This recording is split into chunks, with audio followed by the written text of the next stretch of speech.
আসসালামু আলাইকুম। প্রিয় ভালোবাসার মানুষ, সবাই কেমন আছেন? আশা করি ভালো আছেন। জীবনের প্রথম ব্লগ করতেছি আমরা। এই ব্লগ করার কারণ হলো যে আমাদের ছোট ভাইগুলা যেটা আছে টিমের, তারা সবাই মিলে দৌড়ছে। অনেকদিন যাবতে বলতেছে যে ভাই কিছু খাওয়ান, চলেন আমরা সবাই মিলে একটা করি, পিকনিকের মতন করি। পরে যেই কথা সেই কাজ, ওস্তাদের লগে কথা কইলাম, ওস্তাদ কইল সবাই মিলে একটা পিকনিক করি। পরে চলে গেলাম বাইক দিয়া মিরপুরে 12 নম্বর বাজারে যাওয়ার পরে এই যে গরুর মাংস কাটতেছে, গরুর মাংস নেওয়া হইলো। কলিজা দেখেন, কলিজা আছে। তো এইগুলা মোটামুটি দাম কমই আছে। আমরা ওই জায়গায় গরুর গোস্ত 610 টাকায় কেজি। তো আমরা যাওয়ার পরে গরুর গোস্ত নিয়ে নিলাম 3 কেজির মতন। তারপরে আরেক ভাই আসছে কলিজা নিতে। তো কলিজা নিছে, আমাদের গরু টরু নেওয়া শেষ, কাটা ফাটা শেষ। পরে আসলাম আমার আইনা ভাই ছাইরা দিছে আটলান্টিক মহাসাগরে কাদার ভিতরে। তারপর আর কি করবো, বাইক নিয়ে আমি ঠেলতে গেলাম। সামনে যায় দেখি আর যাওয়ার মতন কোনো জায়গা নেই। তো কই যাবো চিন্তা করতেছি, বাইকটা কই রাখবো। এর ভিতরে পরে এর সাথে ছোট ভাইয়ের সাথে কইতাছে ভাই ওই সাইডে রাখেন। পরে আমি বাইকটা নিয়ে ওই সাইডে রাখতে গেলাম। পরে এনে দাঁড়াইলো, আমি রাইখা পরে আসলাম। আসার পরে ওস্তাদে কইতাছে চল, আমার চেয়ে বেশি এই বাজারে কেউ বাজার করে নাই, আমার লগে চল, দেখবি সবকিছু পাবি। তা আমিও কইলাম যে লন যাই। পরে বাজারে যাই দেখি কত সুন্দর জাম্বুরা ব্যস্ত আছে। পরে এই ভাইয়ের দোকানে আসলাম। আসার পরে যা যা লাগে অল্প অল্প করে ওনাদের কাছ থেকে নিয়ে নিলাম। ওনাদের কাছে একটা সুবিধা, আপনি পাইকারিও পাবেন, খুচরাও পাবেন। মশলা টসলা সব নিতেছে, উস্তাদে কইতাছে আর উনি দিতেছে, ব্যাগে ভরে ভরে দিতেছে। ভাইয়ের সব কিছু দেওয়া শেষ হইলে চাইলেও নিয়ে নিলাম 2 কেজির মতন। পরে আসলাম এই দোকানে, ঘি, টক দই, মাখন সবই পাওয়া যায়। পরে প্লাস্টিকের প্লেট নিলাম। পরে ছোট ভাইয়ের সাথে বললাম যে চা খাওয়াবি, চা খাওয়াইলে তো তাড়াতাড়ি বিয়ে হয়ে যাবো। তো প্রথম রাজি হইতেছিল না, পরে যখন বিয়ার কথা কইছে রাজি হয়েছে, চা খাওয়াইতেছে। পরে চাটা খাওয়া শেষে আমরা চলে যাচ্ছি আমাদের গন্তব্যস্থলে, আমাদের বাসায়, যে রান্না বান্না অনেক কাজ আছে। একসাথে কইতাছি তোর চেহারা দিনে দিন অনেক সুন্দর হয়ে যেতেছে, তোর বিয়ে করামো। পরে আসলাম, আইসে সেরে এই জায়গায় কোড়া বাসা, তো আমরা কেউ এরকম পারি না। তো এর সাথে ছোট ভাইয়ের সাথে কইলাম তুই সামনে যেহেতু বিয়া করবি, তাহলে তুই এইগুলা ট্রেডিং কর, তুই এইগুলা প্রস্তুতি নে, কারণ এগুলা বিয়া করলে করতে হইব। পরে ওইগুলো যাচ্ছে, ঠিক আছে ভাই তাহলে দেন। ওই পেঁয়াজ কাটলো, রসুন কাটলো, আদা কাটলো, সবই কাটলো। উস্তাদ ওইগুলা ব্লেন্ড করে নিয়ে আসলো। এরপরে এর সাথে এখানে চুলা জ্বালাইতেছে, চুলার মধ্যে আগুন জ্বালাইতেছে। আর আগুন তো আর জ্বলে না ভাই, আমরা তো এরকম পারি না, পারদর্শী না। উস্তাদে আবার মোটামুটি রান্না বান্না ভালোই পারে, খারাপ না। অবশেষে আমাদের চুলাটাও জ্বালানো হয়ে গেল। পরে এর সাথে কইতাছে ভাই কড়াইটা দেন। কড়াইটা বয়াইলো। কড়াইয়া বয়ানোর পরে তো ভাই চাল আস্তে আস্তে নিভে যাইতেছে। আমরা কি লেভেলের বাবুসি ভাই, এটা আপনি দেখলেই বুঝতে পারবেন। উস্তাদের কড়াইয়ের ভিতরে 2 কেজি পরিমাণে কেরোসিন তেল ঢালা দিল। পরে আলুর ভিতরে বালু দিয়ে দিল। বালু দিয়ে কতক্ষণ জাগাইবো, এই যে জাকানাকা। পরে জাকানাকা শেষ হওয়ার পরে এই আলুগুলা এই কেরোসিন তেলে ঢালা দিল। ও ভাই এটা কি আমি কি দেখছেন, চুলা নিভে গেছে। আমরা যে কি লেভেলের বাবুর্চি ভাই দেখতে পাচ্ছেন। আমি আগেই বলছিলাম আমগো মতন বাবুর্চি আপনি খুব কমই দেখতে পারবেন। এদিক দিয়ে ব্যাটারি আবার পাকনামি করার লেগা ঠেলতাছে, আগুন ধরানোর লেগা। আগুন তো আর ধরে না ভাই, ওই সাইড দিয়ে চাপফিরে ঠেলতেছে, এই সাইড দিয়ে করছে। কি লেভেলের বাবুসি চিন্তা করেন ভাই, এই যে দেখছেন।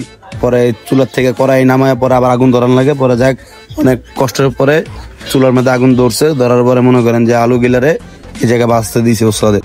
আগুন যেন না নিবে তার জন্য আমরা একটা সহকারী চাঁদপিরার নিয়োগ দিই। এ দেখেন চাঁদপিরা কি বালপাক না, কামটা করছে কি চুলার ভিতরে কেরাসিন তেল ডাইলা দিছে। পরে ওস্তাদের চেহারা শুদ্ধ হয়ে করছে। এই যে এই জায়গায় আমি গুগল এটার মধ্যে জাকানাকা করে যত প্যাক কাদা আছে সব একসাথে মিক্সার করে নিলাম। আর এইদিকে এর সাথে বিয়ার কথা করবো, আর কাজের স্পিরিট গেছে বাইরা, একাই সব করে লাইতেছে। চাইল দোয়াতে শুরু করে মাংস দোয়া, তারপরে কাটা যা আছে সব। আর ওস্তাদ এইদিকে পেঁয়াজ গিলারে ভালো কইরা জাকানাকা দিয়া পরে আমার কাছে দর নামাই। পরে নামাই সেইরা পরে পেঁয়াজ ভাজা গিলারে আলাদা করলো। পরে কড়াইয়ের ভিতরে তেল ডাইলা দিল মাংস গিলারে কষানোর জন্য। পরে এই যে এখানে ওস্তাদে মশলা টসলা যা আছে সব দিব। এই যে আদা রসুন বাটা যা আছে সব দিল। দেওয়ার পরে এই যে আমি যে প্যাক গিলারে মিশ্রণ করছিলাম ওই প্যাক গিলারে দিতেছে। এর ভিতরে আমার কইতেছে একটু টক দই দে। তা আমি টক দই একটু দিতে যাই, একটু খাইয়া ফেলছি। এই যে কেউ দেখে নাই, আমি খাইয়া ফেলছি। খাওয়ার পরে সবাই তো আমার মুখ দেখতে এলেছে। তারপর ওস্তাদে একটা প্যাকেটের থেকে মিমের মুখের মেকআপ গিলারে নিয়ে দিল। এরপরে আলু বোখারা আমার বাইর করতে গেছে। এটা কি করলো, গুগলে একটা খাইয়া ফেললো। খায়া পড়ার পরে তো ভাই ব্যাটারি যা শুরু করছে। এরপরে আমার দিয়েছে এই জায়গায় মিমের মুখের যে ময়দা গিলা আছে এটি গুলানের লেগা আমি গুলাইছি। গুলানের পরে হয় নাই ভালো করে। এর মধ্যে ব্যাটারি গেছে, আমার একটু নি দে, আমি দেই নাই। পরে করলো যে আমার গোস্ত গিলা দিতে, আমি গোস্ত গিলা দিলাম। দেওয়ার পরে অনেকক্ষণ চেষ্টা করলাম যেন থেকে একটা দান্দা করুন যায় কিনা, কিন্তু দান্দা করার কোনো উপায় নাই, না পাইয়া দিয়েই দিতে হয়েছে। এই যে এই নলিটা নিয়ে সকাল ধরে মারামারি করছে, লাস্টে এটা কি হয় দেখেন, এটা কার্পেটে যায়। আপনারা তো জানেনই গুগল যে মারাত্মক কামলা, গুগল কইছে নলিটা খাইবে কিন্তু খাইতে দিল না। তারপরে এই যে আমাদের গোস্ত গিলা কষানো শেষ, তারপরে ওস্তাদে কইতাছে এটা আর একটু নাড়াচাড়া দিয়া লই, আর একটু পানি শুকাইবো, পরে শুকানোর পরে এই যে নামাইছে, নামানোর পরে এই অবস্থা। পরে এখন চাল গিলা দিয়া দিব। এই যে গোস্ত আমি আন থেকে চেষ্টা করতেছি 1 পিস গোস্ত খাওয়ার লেগা, অনেকক্ষণ চেষ্টা করার পরও খাইতে পারলাম না, আমার মনে খুব দুঃখ। পরে এই গোস্ত গিলা ছোট ভাইয়ের সাথে ডাইলা দিল পাতিলার ভিতরে। ডাইলা দেওয়ার পর ওস্তাদে কইতাছে একটু জাকানাকা করে নাড়াড়ি করে লই। পরে আলু গিলা দিয়ে দিল, আলু গিলা দিয়ে দেওয়ার পরে আর একটু জাকানাকা করে লাড়াচাড়া করার পরে নামাই দিল। নামানোর পরে এটা এখন দমে দিবে। দমে দেওয়ার পরে এই যে ডেক্কা দিল, ডেক্কা দিয়ে এখন দমে বয়াইব। উস্তাদে প্রচুর কষ্ট করছে উস্তাদে ওই দিনকার। উস্তাদে আসলে এরকম কষ্ট না করলে আমরা এটা খাওয়াটা হইতোই না ঠিক মতন। পরে যাই হোক দম টম দেওয়ার পরে মনে করেন যে উস্তাদে একটু রেস্ট নিবো, গোসল টোসল করবো, তারপরে খাওয়া দাওয়া। কিন্তু দম টম কি এর দম টম দেওয়া, আগে এন থেকে একটু খাওয়ান লাগবো। পৈতারাজু আইছে, পৈতারাজু আইয়া কইতাছে আমার আগে একটু দে, এনতে দে, নাইলে আমি এনতে যাইতাম না। তারপরে খাওয়ারটা খাওয়া, পরেরটা পরে। তো উস্তাদে কইতাছে একটু লাড়াচাড়া দিয়ে লই, তারপরে দিতেছি। তারপরে কি পৈতারাজুরে তার বুঝানো যায় না, পৈতারাজু অনেক বুঝাই টুজায়। পরে এনে মধ্যে মনে করেন যে ইয়াটা দিয়ে দিল, যে বেরেস্তা পেঁয়াজের বেরেস্তা গিলা দিয়ে দিল। পৈতারাজুরে কইছে তুই একটু পরে খাবি, এখন খাওয়ার লেগে এমন করা লাগে।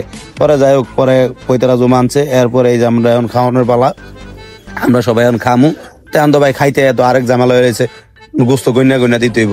গোস্ত গন্যা না দিলে সমস্যা। পরে তো এনে মধ্যে ফাফর জুয়েল ভাই তো আরেক কথা কই বইছে, ফাফর জুয়েল ভাই কইতাছে গোস্ত মাইপা দিতে হইব, কারো ভাগে যেন বেশি না যায়। গনাগুনি আমার এনে গনাগুনি কোনো কিছু নাই, গোস্ত মাইপা দিবি, কার ভাগে বেশি পড়ে এটা আমি দেখবো। ওজন যতটুক সমান, সবাই সমান করে দিতে হইব। তারপর আর কি করার আছে, এই যে এনে আছে শেষরা পুলিশ, এই যে ব্যাটারি কি খাওয়াটা খাইতেছে আমার একটু দিল না। এই যে এর সাথে অবশেষে নলিটা ওই পাইলো, কারণ হয় সামনে বিয়া করবো, আর ক্যালসিয়ামের দরকার আছে। আর সত্যি কথা কইতে হয় সকাল থেকে প্রচুর কষ্ট করছে, যার কারণে ওর এই নলিটা দেওয়া হয়েছে। ওই যখন গুস্ত কিনি তখনই কইছে ভাই এটা আমি খাবো। আজকের মতন এখানেই বাই বাই, টাটা, আল্লাহ হাফেজ। সবাই ভালো থাকবেন, আমাদের সাথে থাকবেন, ধন্যবাদ।